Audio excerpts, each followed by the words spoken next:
வாழ்க வையகம், வாழ்க வையகம், வாழ்க வளமுடன். குரு வாழ்க, குருவே துணை. அனைவருக்கும் இனிய பொங்கல் தின நல்வாழ்த்துக்கள். இன்றைக்கி நாம் போகி இல்லைங்களா? இந்த போகி அன்னைக்கு பழையன கழிதலும் புதியன புகுதலும் தான் போகின்னு சொல்லுவாங்க. அதாவது தைப்பொங்கல் வந்துருச்சுனாவே புதியது நம்ம மனதில் இருக்கக்கூடிய பழைய விஷயங்களை நீக்கிட்டு புதிய விஷயங்களுக்கு அடித்தளம் போடணுங்க. அதாவது பார்த்திங்கன்னா, அவர்கள் அப்படித்தான் அப்படிங்கிற ஒரு தாரக மந்திரத்தை பற்றி தாங்க இன்றைக்கி நம்ம பேச போகிறோம். ஆமாங்க, இன்றைக்கி நம்ம பார்க்கக்கூடிய டாபிக் பார்த்திங்க அப்படின்னா, அவர்கள் அப்படித்தான். இந்த வேர்டு கேட்கும்போதே எப்படி இருக்குங்க? அந்த வார்த்தையை உச்சரிச்சிட்டோம் அப்படின்னாவே நம்மளுடைய மனசுக்குள்ள ஏற்படக்கூடிய குழப்பத்துக்கு அந்த இடத்துல ஒரு தீர்வு கிடைக்கும். ஏன் அவர்கள் அப்படித்தான்? அதாவது பார்த்தோம் அப்படின்னா, மனிதன் ஒவ்வொருத்தரும் 16 வகையான வேறுபாடுங்க. ஒவ்வொரு மனிதன்கிட்டையும் பார்த்திங்கன்னா வேறுபாடு இருக்குங்க. உடல் அளவில், மனதளவில், கேரக்டர் அளவில் பார்த்திங்கன்னா நிறைய வேறுபாடு. ஒருத்தரை மாதிரி ஒருத்தர் இருக்க மாட்டாங்க இல்லைங்களா? அதாவது பார்த்தோம் அப்படின்னா, இன்றைக்கி பொங்கல் அப்படின்னு சொல்லும் பொழுது எனக்கு என்ன தோணுமோ அதே எண்ணம் என் தோழிக்கு தோணுமா அப்படின்னா கிடையாது.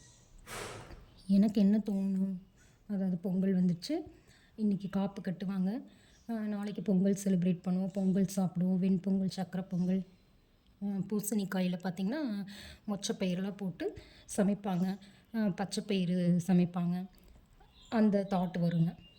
கரும்பு சாப்பிடுவோம். அப்புறம் என்னோடய தோழிக்கு அதே எண்ணம் வருமானா கொஞ்சம் மாற்றி யோசிப்பாங்க. 5 நாள் லீவு கிடச்சிருக்கு, சினிமாவுக்கு போகலாம், நாளைக்கு சன் டிவியில் ஒவ்வொரு சேனல்லையும் என்னென்ன படம் போடுவாங்கன்னா அவங்களோட தாட்டு, அவங்க புது ட்ரெஸ்ஸஸ் எடுக்கணும், இன்றைக்கி போகி லீவு, இன்றைக்கி போய் பொங்கலுக்கு ட்ரெஸ் எடுக்கலாம் அப்படின்னு சொல்லி பார்த்திங்கன்னா அவங்களுக்கு ஒரு வேறு எண்ணம் வருங்க. இது மாதிரி பார்த்திங்கன்னா ஒவ்வொரு மனிதருக்கும் எண்ணம் வேறுபடும். அதாவது மனிதனுடைய மனம் இல்லாமல் மனிதனே கிடையாதுங்க. அந்த மனம் தான் எல்லாமே பேஸ் பண்ணியிருக்கு. அப்போ இந்த மனசில் குழப்பம் அப்பப்போ நம்மளுக்கு டவுன் ஆகுது இல்லைங்களா? ஏன் டவுன் ஆகுது? நம்ம நண்பர்கள்ட்டையோ, உறவுகள்கிட்டையோ, கணவர்கள்ட்டையோ, மாமனார்கிட்டையோ, மாமியார்கிட்டையோ, குழந்தைகள்கிட்டையோ ஒரு நம்ம எதிர்பார்ப்பு. அந்த எதிர்பார்ப்பு நாம் எதிர்பார்த்தது ஒன்று, அங்கே நடந்தது ஒன்று. அப்போ அந்த எதிர்பார்ப்புக்கு கிடைக்கக்கூடிய விளைவுனால நம்மளுடைய மனம் என்ன பண்ணுதுங்க, அந்த இடத்துல குழப்பமாகுது இல்லைங்களா? அப்போ எதிர்பார்ப்பு இல்லை அப்படின்னா அந்த வாழ்க்கை இன்பமாக இருக்கும். ஆனால் மனிதன் பார்த்தோம்னா எதிர்பார்ப்பு இல்லாமல் நம்ம வாழ்கிறதுங்கிறது நம்ம நார்மல் ஹியூமன் பீயிங். சின்ன சின்ன விஷயங்களுக்கு நம்ம ஒருத்தரை எதிர்பார்த்துட்டு தான் இருப்போம். அப்போ நம்ம 6வது அறிவு வேலை செய்யும்போது பார்த்திங்கன்னா, அவர்கள் அப்படித்தான் அப்படிங்கிற ஒரு தாரக மந்திரத்திற்கு விடை கிடைக்குங்க. ஏன் அவங்க அப்படித்தான் அப்படின்னா, நம்ம பார்த்தோம் இல்லைங்களா, உடலால், மனதால், கேரக்டரிசம் பார்த்திங்கன்னா எல்லோரும் ஒவ்வொருத்தரும் ஒவ்வொரு மாதிரி. சில பேர் பார்த்திங்கன்னா உண்மையே பேசி வாழ்வாங்க. எனக்கு உண்மை மட்டும்தான் பேச தெரியும்.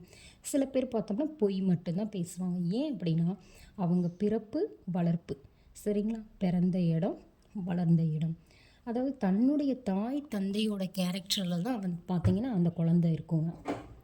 சில பேரண்ட்ஸ் பார்ப்பாங்க, ஆரம்பத்துலேருந்தே சின்ன சின்ன நல்ல விஷயங்களை கற்றுக் கொடுத்து வளர்த்திருப்பாங்க குழந்தைகளை. சில பேரண்ட்ஸ் பார்த்திங்கன்னா குழந்தைகளை உட்கார வச்சுட்டு குழந்தைங்க முன்னாடி என்ன பண்ணுறாங்க, நெகட்டிவான வேர்ட்ஸை யூஸ் பண்ணுறது, அவங்களுக்கு தேவையில்லாத நபர்களை பற்றி குழந்தைங்க முன்னாடி பேசும்போது அவங்களோட ஒவ்வொரு செல்கள்லேயும் அது பதிய ஆரம்பிச்சிடும். அப்போ குழந்தைகளோட கேரக்டரிசம் அந்த இடத்துல என்ன ஆகுதுங்க, மாறுபட ஆரம்பிக்கும். குழந்தை பிறக்கும்போது எல்லா குழந்தையுமே என்ன சொல்கிறாங்க, நல்ல குழந்தை தான். அதுக்கப்புறம் தான் அந்த குழந்தைகளோட கேரக்டர் மாற ஆரம்பிக்குது. அப்போ குழந்தைகள்கிட்ட அவங்க முன்னாடி போய் பேசுகிறது பேரண்ட்ஸு. அப்போ இந்த குழந்தை என்ன பண்ணுங்க, அந்த இடத்துல அம்மா அப்பா போய் பேசினாங்கன்னு சொல்லி அதே செயலை இன்னொரு இடத்துல அது செஞ்சு காட்டும். அப்போ இதுக்கு மூல காரணம் யாருன்னா பேரண்ட்ஸ் தான். ஓகேங்களா? அப்போ நாம் முதல்ல கரெக்டாக இல்லை, அப்போ தான் நம்ம குழந்தைங்க அதே மாதிரி வளருதுங்க. நாம் அதை விட்டுட்டு நம்ம என்ன பண்ணுறோங்க, குழந்தைய போய் பேசுகிறியா, என்கிட்ட ஒரு விஷயத்தை ஹைட் பண்ணுறியா அப்படின்னு சொல்லி குழந்தைய நம்ம மிரட்டுறோம். ஆனால் பார்த்திங்க அப்படின்னா ஒவ்வொரு மனிதனும் தன்னை சரியாக யாருமே 100% சரி கிடையாது இல்லைங்களா? அப்போ ஒவ்வொரு மனிதன்ட்டையும் ஒரு சின்ன சின்ன விஷயங்கள் மைனஸ் இருக்க தான் செய்யும். சில பேர் ஆரம்பத்துலேருந்தே பார்த்திங்கன்னா சின்ன சின்ன விஷயங்களுக்கெல்லாம் போய் பேசுவாங்க. அந்த மாதிரி கேரக்டராக நான் நிறைய பார்த்துருக்கேங்க. பார்த்திங்க அப்படின்னா ஒரு சாதாரண ஒரு ட்ரெஸ் சேர்ந்த ட்ரெஸ் பர்ச்சேஸ் பண்ணுறதா தான் இருக்குங்க. பார்த்தீங்கன்னா அவங்க வீட்டுக்கு முன்னாடி எப்போயுமே ஆன்லைனில் பார்த்தீங்கன்னா நிறைய பர்ச்சேஸ் பண்ணுவாங்க.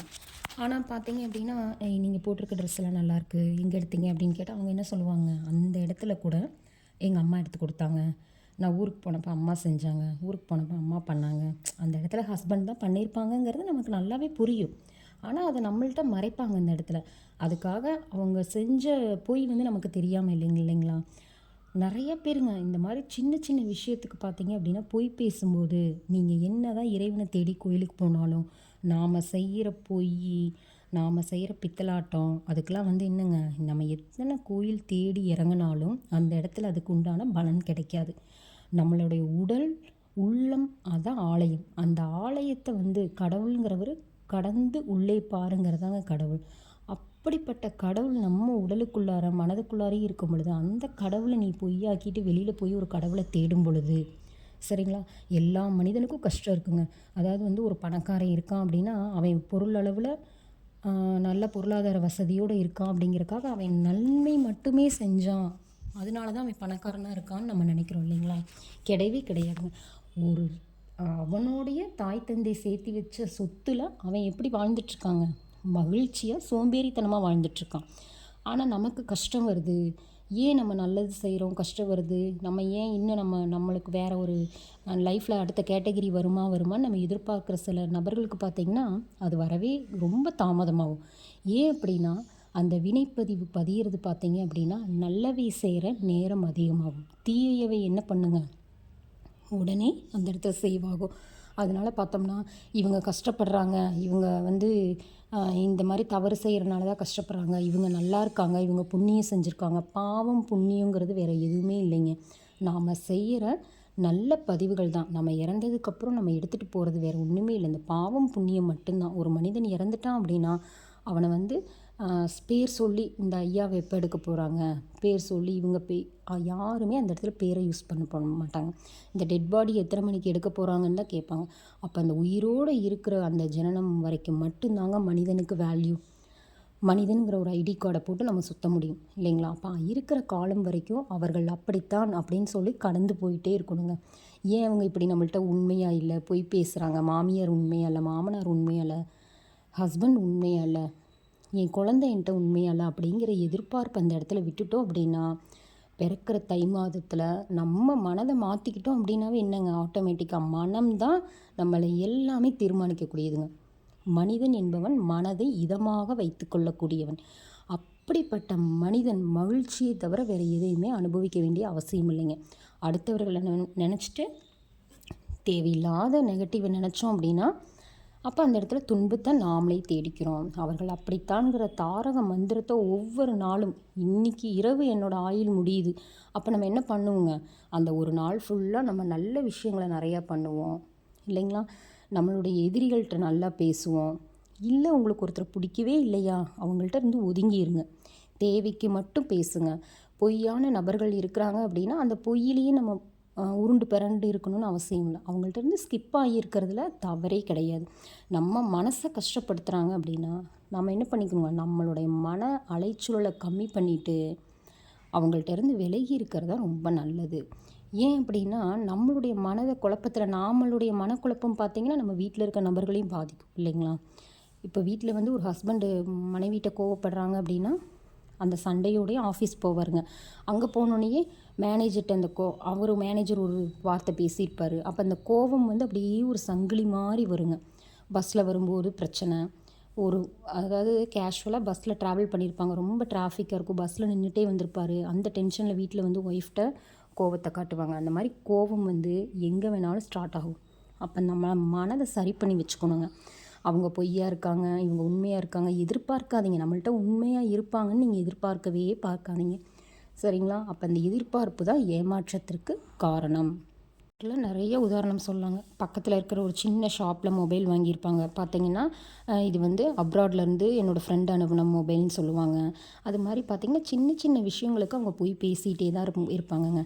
பார்த்திங்கன்னா அவங்க குழந்தைங்க முன்னாடியே அவங்க போய் பேசுவாங்க, நல்லவங்களாக ஆக்ட் பண்ணுவாங்க. நான் மனிதன் அப்படிங்கிற ஒரு நடிப்பு வாழ்க்கை வாழ்ந்துட்டுருக்காங்க, சரிங்களா. இப்போ பிறக்கக்கூடிய இந்த தை மாதத்தில் மனதை வளமாக வச்சுக்கிட்டு தேவையில்லாத செயல்களை விலக்கி நல்லவையை ஏற்று மகிழ்ச்சியாக வாழ்வோம். வாழ்க வளமுடன்.